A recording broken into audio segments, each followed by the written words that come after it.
ហើយប្រធានបទនោះគឺខ្ញុំបានរៀនជាមួយនឹងអ្នកគ្រូរបស់ខ្ញុំដែលគាត់បានបរៀនខ្ញុំគឺអ្នកគ្រូខាង Child Dream Cambodia អញ្ចឹងតោះយើងទៅមើលទាំងអស់គ្នាថាមេរៀននោះគឺជាមេរៀនអីគឺមេរៀននោះគឺទាក់ទងជាមួយនឹងសុខភាពផ្លូវចិត្តដែលវាជារឿងសំខាន់មែនទែនដែលយើងមិនគួរមើលរំលងដោយ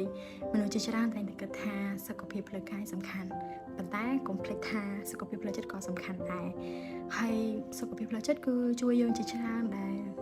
ទីមួយគឺទាក់ទងជាមួយនឹងជួយឲ្យយើងគិតបានល្អមានសេចក្តីសុខក្នុងជីវិតដោះស្រាយបញ្ហាបានល្អមានទំនាក់ទំនងល្អជាមួយអ្នកជុំវិញខ្លួននិងបង្កើនប្រសិទ្ធភាពមិនថាក្នុងការសិក្សាជីវិតប្រចាំថ្ងៃក៏ដូចជារឿងអ្វីៗក៏ដោយដូចជាការងារឬក៏ជីវិតប្រចាំថ្ងៃអញ្ចឹងទៅហើយសញ្ញាដែលគួរតែប្រុងប្រយ័ត្នមានន័យថានៅពេលដែលយើងចង់សង្កេតមើលខ្លួនឯងថាតើយើងមានជំងឺផ្លូវចិត្តឬមកក៏យើងមានបញ្ហាអីនឹងជាមួយនឹងជំងឺផ្លូវចិត្តឬមួយក៏អត់គឺទីមួយគឺគេងមិនលក់ឬក៏គេងច្រើនពេកអារម្មណ៍សោកសៅឯកោឬក៏ថប់អារម្មណ៍ជាញឹកញាប់ឆាប់ខឹងឆាប់រំជួលចិត្ត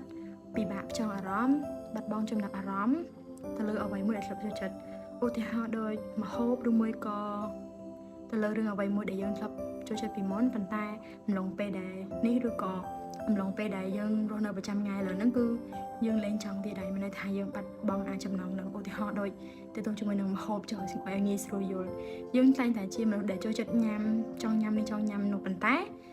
ពេលថ្ងៃមួយយើងមានអារម្មណ៍ថាយើងបាត់បង់ចំណង់អាហារឬមួយក៏យើងលែងចង់ញ៉ាំទៀតពេលដែលយើងធំក្លិនអាហារឬមួយក៏យើងធំក្លិនបាយគឺយើងមានអារម្មណ៍ថាឧទាហរណ៍ចង់ក្អួតឬមួយក៏អត់ចង់ញ៉ាំតែម្ដងអញ្ចឹងហ្នឹងគឺជារោគសញ្ញាដែលគួរឲ្យកត់សម្គាល់ហើយចូលមកដល់វិធីថែទាំសុខភាពរបស់យើងគឺត្រូវតាគេងឲ្យបានគ្រប់គ្រាន់ហាត់ប្រាណជាប្រចាំ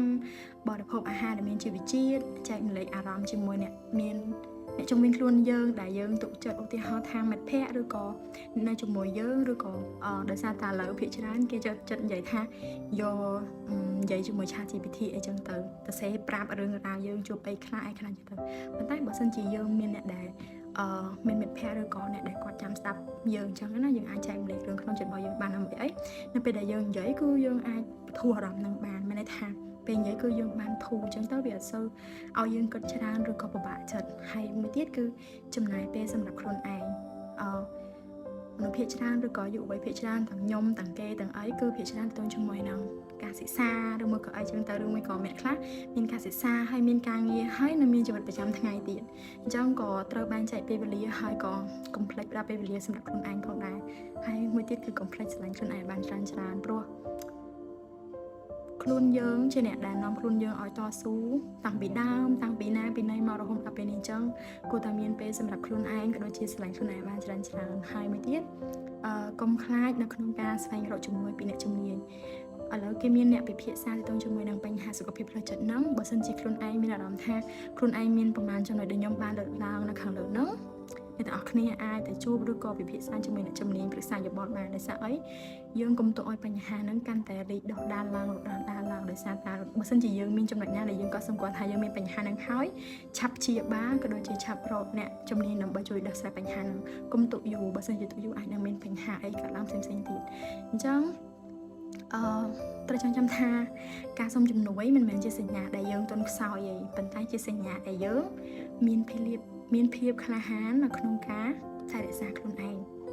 អញ្ចឹងនេះគឺជាមេរៀនមួយដែលខ្ញុំបានរៀនហើយខ្ញុំពិតជា